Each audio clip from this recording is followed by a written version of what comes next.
So I bought a whole pack of t-shirts like last year or a year before, 5 t-shirts, like yellow t-shirts, and I'm thinking of buying another color.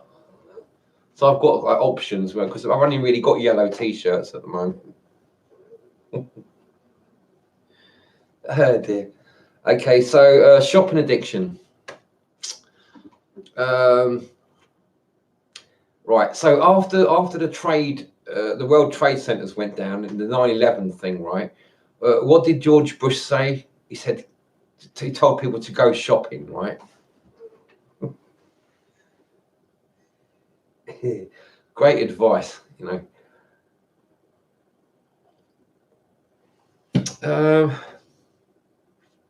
So people now, like these experts, are projecting into the future, and it's like I tend to kind of agree with them that we're heading into an age like where shopping is the god, our new god. The god of shopping is the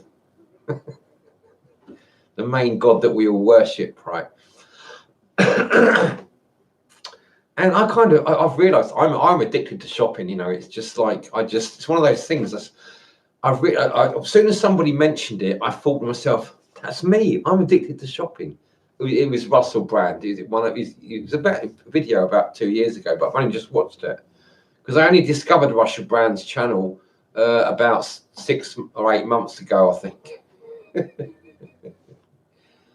And he's a comedian, a British comedian, and he used to be a heroin addict, and he's like about similar age to me, really.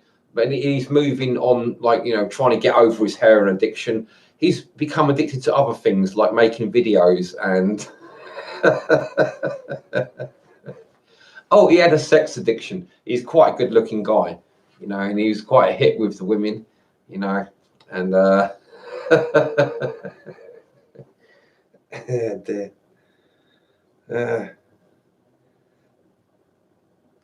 So anyway, yeah, because of all the robotizing of the workplace, we seem to be heading into this area where we're going to be paid. It looks like quite a likely situation is going to happen where people will just get paid because the unemployment is just going to go up. Population's going up, right? And so is unemployment. And everything's been taken over by computers and robots and stuff, So we're really genuinely, seriously looking at a situation where people are going to have to be paid to go shopping. Just everyone's going to get a wage, and their main job is going to be shopping. Which is really fortunate because so many people are addicted to shopping anyway, myself included. That it's just going to be great. It's going to be like paradise, isn't it? I mean, can you imagine anything better than that? Just everybody being paid to go shopping and robots do everything. Just a very small amount of humans may be necessary to, look after the robots. But, apart from that, it's everyone else is going to be, their whole life is just going to be built around shopping. I mean, it's almost like that now anyway. And for people like me,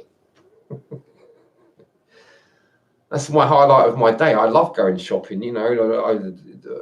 It's Thursday today, so I've been to Lidl, my local Lidl, and see what new bargains they've got in. Because every Thursday, they usually on a Thursday, or for years on a Thursday, they've got these different. Because I live in the UK, right? So you get these different like weekly offers that go on for a week, and what doesn't get sold in that week, they leave on another shelf somewhere, and until everybody, people buy it all up until it's gone. But they're pretty good, they're constantly adjusting everything what they put through. So, for example, I get some really good Greek olive oil when they do the Greek week. They do these things about twice a year for each country. You get a USA week. All these different countries in Europe, like Portugal and Spain and Italy, France, Germany, Belgium, They do them all. They do all kinds of stuff. You know, Poland. Like the Polish stuff, they do things like sprats, like these little things, are a bit like sardines but smoked. They just do a packet, and they're really cheap, and they're just like they're wild fish, and just incredibly good value. You know, really good value. So I love going shopping, right? It's an addiction. That's another thing. It's an addiction. It's really interesting. It's like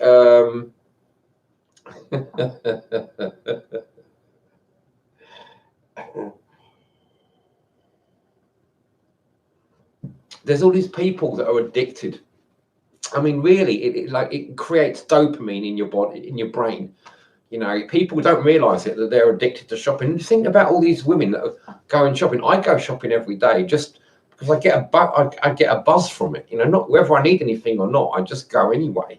And I buy stupid stuff just because it's like, you know, because it's shopping, and it gives me a feeling of well-being, and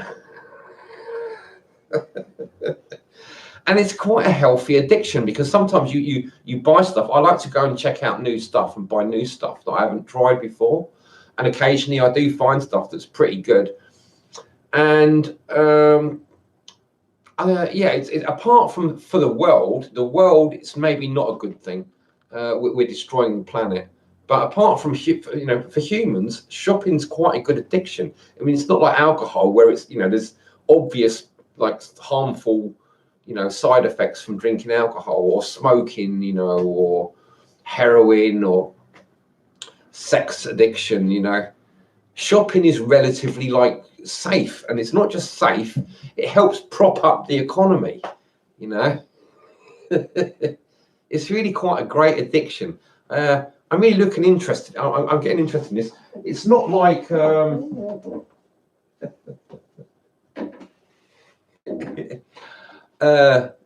what it is, partly doing the work, right? And I've come up with so many interesting quotes recently. Is this other book I've got? No, I can't remember where it is. Anyway, oh, is it over here?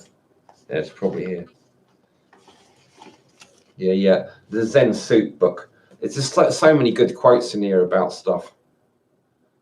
But you know what it's like with books. You know, I don't like the written word. You can never find the sort of quote or the you know what you're looking for. I can search through books for hours, like 2 or 3 times fully, and still not find the quote that I know is in there somewhere. I've got one here anyway. I just opened it up. It's a random one. It's because it's about Zen, right? Zen is the game of insight. I haven't even read this. I'm just reading it out blind. Zen is the game of insight, the game of discovering who you are beneath the social masks. See, they're like that. It's like Zen Soup. It's like, just like, it just sort of like switches your brain. It makes your brain do like a little somersault, like a little bit of gymnastics, like involuntary gymnastics for your brain. Okay, I should stop laughing. I'm sure there was a serious side to this. I'm sure I had a serious. Oh yeah. Well, we're all heading in that direction where we're just going to be like, everyone's just going to be paid to do shopping.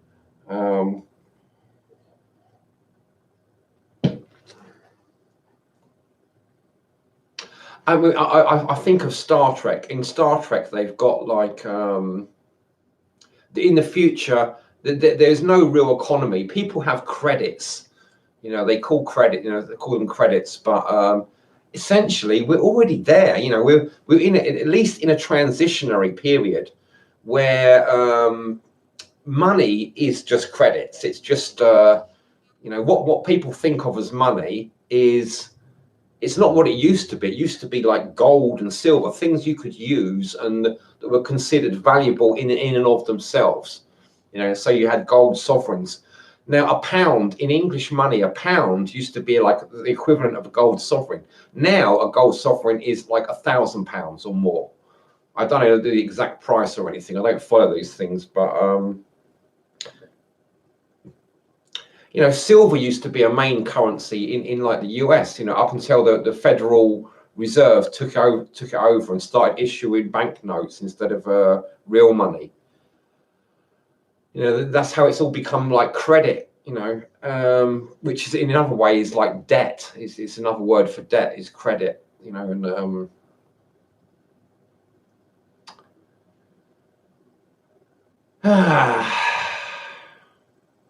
see what's going to happen. This is what I see happening. What these people have talked about, and what I, looking at the extension, because I like to see patterns. Being on the autistic spectrum, and having an IQ of 139, so I'm not quite on the level of genius where you get madness, but I'm as high up on the food chain as sane people, strongly down to earth sane people can actually hope to get. So I'm just naturally at that position where I'm the most sane person you're ever likely to meet. But who's also the most intelligent person, who's also sane, so that's the thing I've got going for me. That's my little niche, niche. It sort of like connects with niche, doesn't it? Just by the sound of the word. Niche is like a niche, just by the sound of his name, the Superman.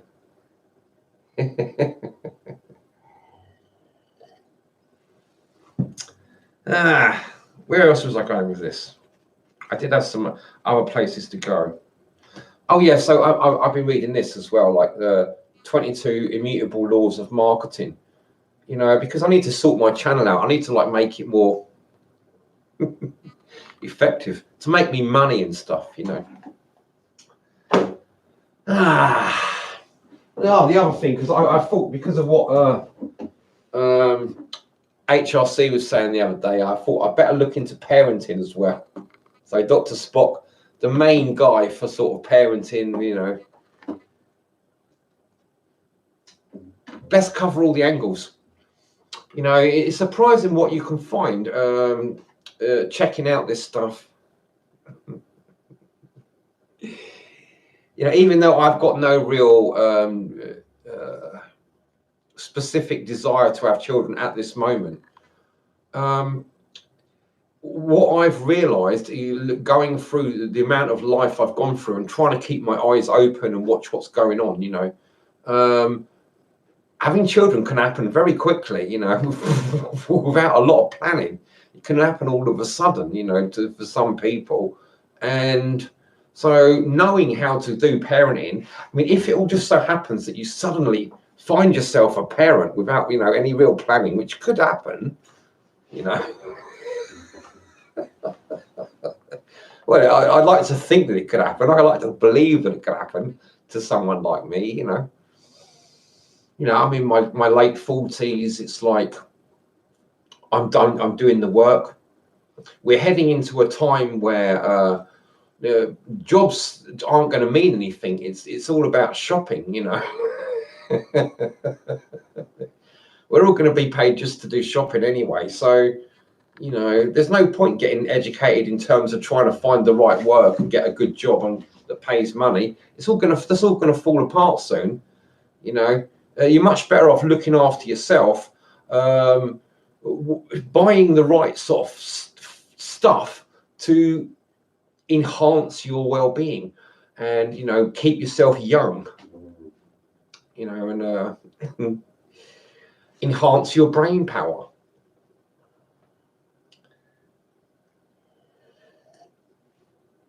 Okay, I've got to tell you some stuff from this Dave Asprey book, because I just got this a couple of weeks ago, and it's called Game Changers, right? It's all about what I'm about with the work, So it would be dishonest of me if I didn't get this book, right, and work through it.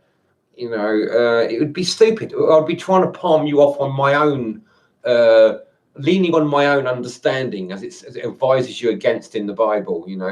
I'm just one person. There's loads of this guy is like not only is a multi-millionaire and stuff, he's like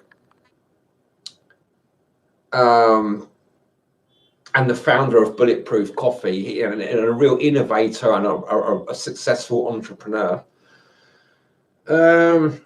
He's working on the stuff that's all about how to upgrade your life, you know, make your life better and more enjoyable and happier and stuff. And it cost me like £11, just over £11. So probably about $15 you can probably get it for, and in the US. And already I've found quite a few things, a handful of things that seem, each one of them I would say is worth £15. And I could say a similar thing about the Tim Ferriss book, Tools of Giants, which I was lucky enough to get for 20 pence at a charity shop.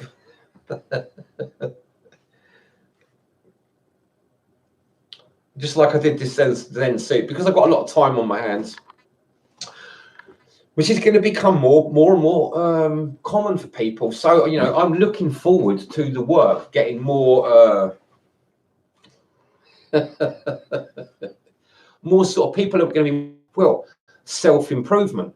Now, you can't measure it. In theory, apparently, you can't measure it, but I think you can measure it. You know, apparently, that all these self-improvement books, you know, these self-help books, were part of a scam.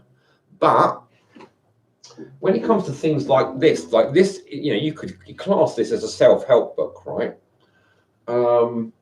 But it's such high quality information in there, and links and stuff, and also in the Tim Ferriss book, which I think is equal, and they're very I would say they're very complementary, because they're two different people but doing almost the same thing, but they've got different characters and personalities, so they're coming up with a whole bunch of different stuff, but it's all, you know, basically leading you in the same direction. It's the same kind of book. It's all about they're going through different people that have been very successful and trying to find out what has made them successful, and then condensing it down to the most, you know, important points. There's bits they've missed out. You know, I'm convinced that they've both missed things out in their books that I would have included myself. So it's like putting three heads together instead of one, just me. It's like these other two people that are working in the same sort of direction I want to go in, but from a different starting point. And so they've accumulated completely different data to me. So along with what I've learned in the work and what I'm still learning, some really great things have been happening.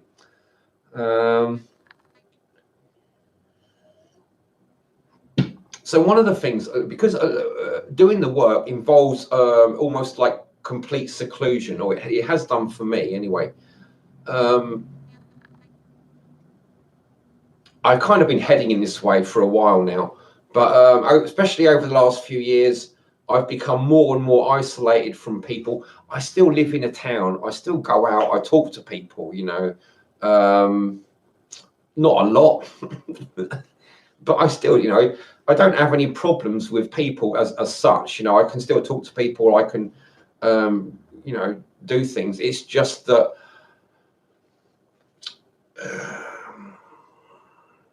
one of the things that successful people talk about is that it's important who you spend your time with. You know, for example, Dan Pena, the $50 billion man, or the $1 trillion man, who he's now recently become known as. He says, like, you know, it's your family originally, you're the five people that you're around. Now, I had a family that basically got five other people in my family. So the people I was around when I was growing up, but other people, other versions of this is the five people you spend most time with. But if you don't see anybody on the physical plane very much, the five people whose videos you most watch, you know, for example.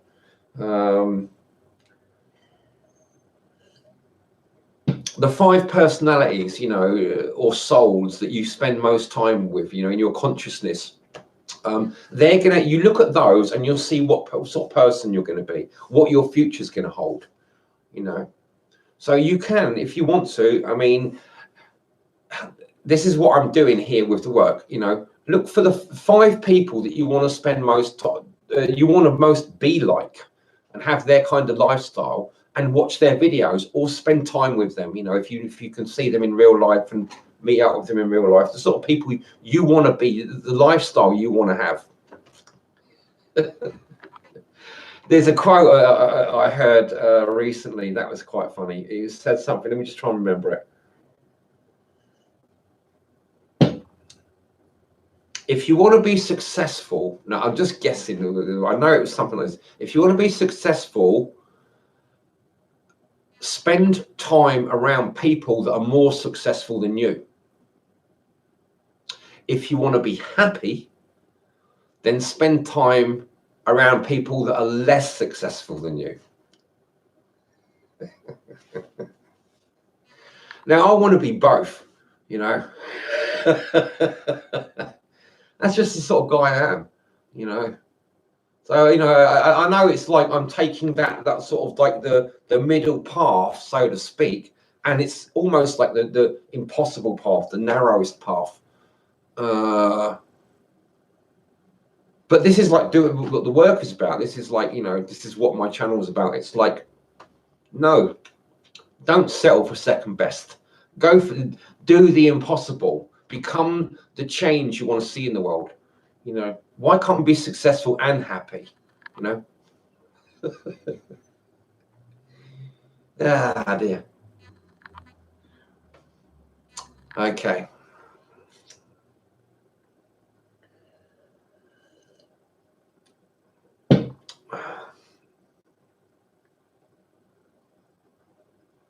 Oh, I might as well do some updates. I'm just thinking about what I want to say on this video, because I should really be stopping it now, but it's like, you know what I'm like? I get into a video and it's like, oh, I'm in a bit of a flow state, so I just want to carry on rabbiting on a bit for a bit longer. So in the meantime, I'll just tell you some updates I've been doing. There's so much stuff that I haven't tried out yet. You know, there's loads of stuff. There's loads of supplements that if I had more money and I don't know about more money, but more, I suppose more,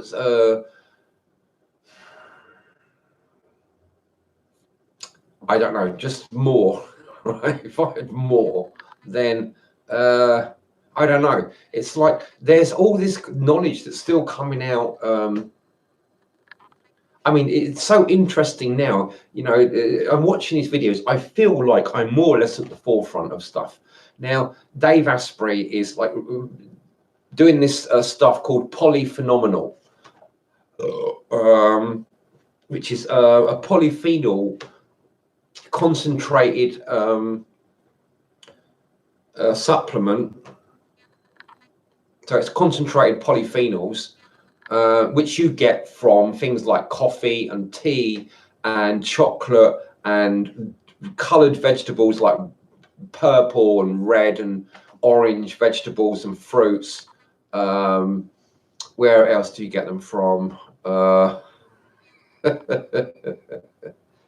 That's mainly it. That's the main sources anyway. You know, fruit and vegetables, that kind of thing. But and herbs and spices. Oh yeah, like ginger and rosemary and thyme and sage and parsley and I don't know. I don't know all the sources. You know, you can do the research, but you want a lot of them. There are these things that happen. I'll tell you about them. Here it is, right?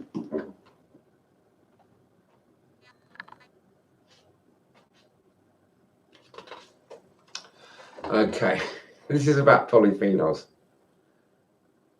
Grandma said that you couldn't leave the table until you ate all your vegetables. Why not? They contain polyphenols, compounds found in herbs, spices, coffee, chocolate, tea, and veggies. that are necessary for your cells to run on full power. We now know that when taken even at low levels, polyphenols activate antioxidant genes, which create antioxidant enzymes. This is important because most antioxidants are one and done. They knock out one free radical and then they're done for the day. But antioxidant enzymes can destroy thousands of free radicals over and over again. They're free radical eating machines, right? Just interjecting my own bit here. Free radicals is what makes you older, right? Kills your body, you know. So eating, and luckily I've realized, reading this and knowing now understanding the research, I've pretty much spent my life eating loads of curry and putting extra herbs in my food even when I didn't need to, just because I probably instinctively know that they've got loads of health benefits, and I'm just use as many as I can, you know, get a good balance of all stuff, and, you know, use plenty of herbs and spices. And I was obviously right. And I've also been eating lots of chocolate and drinking lots of tea and coffee. So I've been getting quite a good dose of polyphenols, I've realized, you know, and I consume a lot of them, you know. So I've probably been approaching getting a gram of polyphenols, you know, maybe half a gram a day, you know, or sometimes a gram. Because I do drink a lot of red wine sometimes, you know. I can easily drink 2 bottles of red wine, and that's most of your 1 gram of polyphenols for the day. And if I have a couple of cups of coffee and some chocolate and some vegetables and like dark fruit, which I quite often have, then I'm probably getting at least a gram of polyphenols, you know, even though the alcohol is probably not doing me very much good. Otherwise, I mean, the thing is, if I drink beer, I'll drink the same amount of alcohol if I was drinking beer anyway. So in other words, if you're going to be an alcoholic, you might as well try and make sure that you drink more red wine, or at least plenty of red wine, you know, and then supplement it with more things that have got polyphenols in. These are going to sort of activate your antioxidant genes, and all the harm that those like chemicals in the wine and the alcohol and stuff is going to do to your body, the polyphenols will do a lot to counteract and keep you young and healthy, right? I'll just carry on here. At higher levels, polyphenols activate anti-inflammatory genes that inhibit the activation of nuclear factor kappa B, the master gene that turns on inflammation. At still higher levels, polyphenols activate the anti-aging gene SIRT1, which makes your cells more powerful and younger. Polyphenols also contain fermentable fiber, which feeds the good bacteria in your gut, so much that Dr. Sears calls them the master sculptors of the gut. Now, I'm going to interject my own bit here. Since like Hippocrates, who was like the sort of main physician guy, hi HRC. Socrates was Hippocrates, yeah, was the main doctor kind of guy in the Greek times. So like 2,000 odd years ago, he said apparently like the gut is the where all illness starts. So if you look after your gut, then you're going to, you know, it's the best thing you can do. It's the best insurance policy you can do for staying healthy and young and fit, and, you know, and not getting ill. So taking as much polyphenols as you can, ideally supplementing. I've just got supplements. They were expensive, you know, but I'll show you.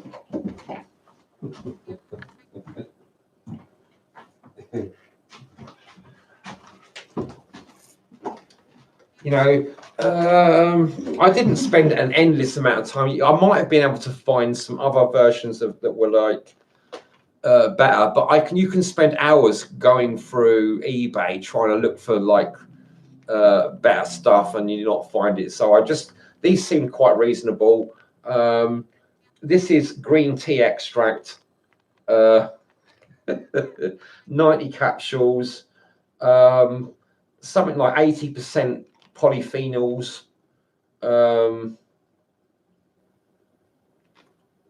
Yeah, 1 or 2 a day. I might end up taking 6 or 7 a day just to see what they're like, you know, just because they're a really strong source, and I want to see what it's like to get 4 grams of polyphenols. Now today, I think I've had one of these, and one of these are pomegranate extract, pomegranate seed extracts.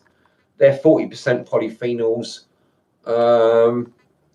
And I also take regularly pine bark extract, which also contains polyphenols. Probably, so I'm getting like 200 milligrams a day from the pine bark.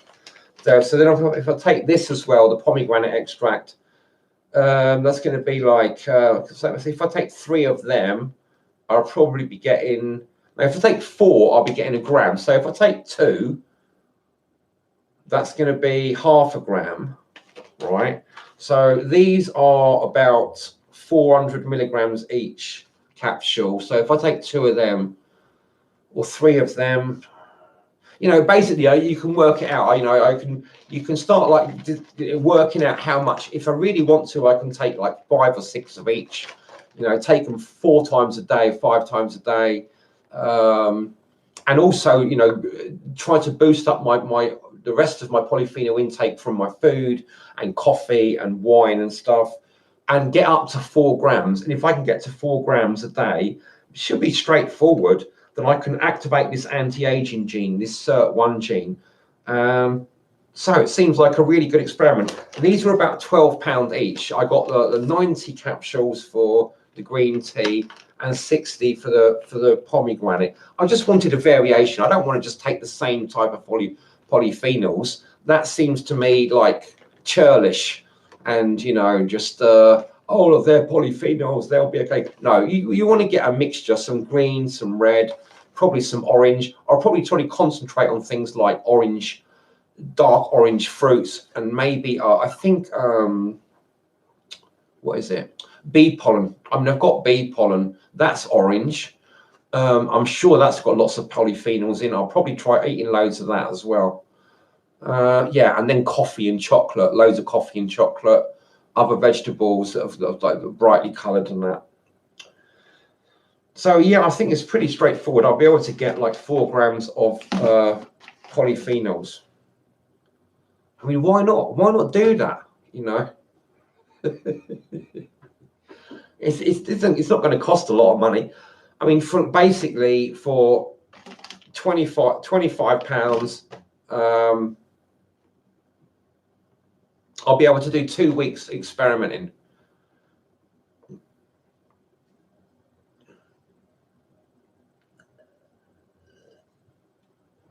And just what I've taken this morning, you know, just taken 1 of each of them this morning, and had a few cups of tea, and some other stuff. I did, you know, I've been like, I had a big double handful of blueberries as well this morning, you know, so I'm pretty much like topped up with polyphenols today. Like, you know, I've probably got on for well over 1 gram already.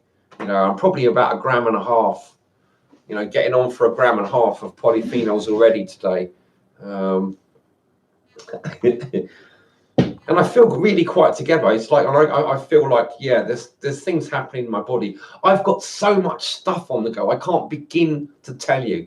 The next few months are going to be quite exciting for me, you know, and I'll try to keep you all updated, let you know what's going on. But these are the sort of things I'm interested in at the moment, you know, like getting loads of polyphenols, trying out these, like, what's it going to be like if I get 4 grams? I mean, my body's never had anything like probably even 2 grams of polyphenols in a day, let alone 4.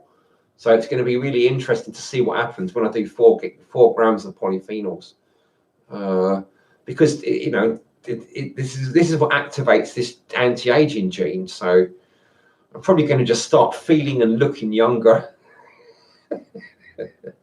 I probably wouldn't have found this out if I didn't buy this book, you know. So it might be a self-help book. Self-help supposedly is a big con, but you know, I don't mind being conned if I'm going to be younger and like healthier. and have a good time, you know. Because also there's things I've been working out about the written word, and I know I'm not getting much feedback at all, apart from you, HRC. You know, you're a great guy. But apart from that, you know, it's like basically no feedback at all. And some people would get disheartened by that, you know, but I'm actually quite excited about it, you know. The fact that nobody's like practically nobody's been able to talk to me about it, it's like a gold to me. It's like I've discovered the Holy Grail, you know. It's like a gold mine, you know, the Solomon's mines, you know. I'm just and he abandoned them in a hurry, and then they're not being mined out at all. There's still loads of gold there. That's amazing. I'm just going to stake a claim on it, you know. Ah, dear. So I was just like, I'm just feeling like, oh yeah, who wants to work in my gold mine then? Okay. You just start lining up outside. You know, I'll take your details, and I'll process you, you know. Okay. Okay, thanks for watching.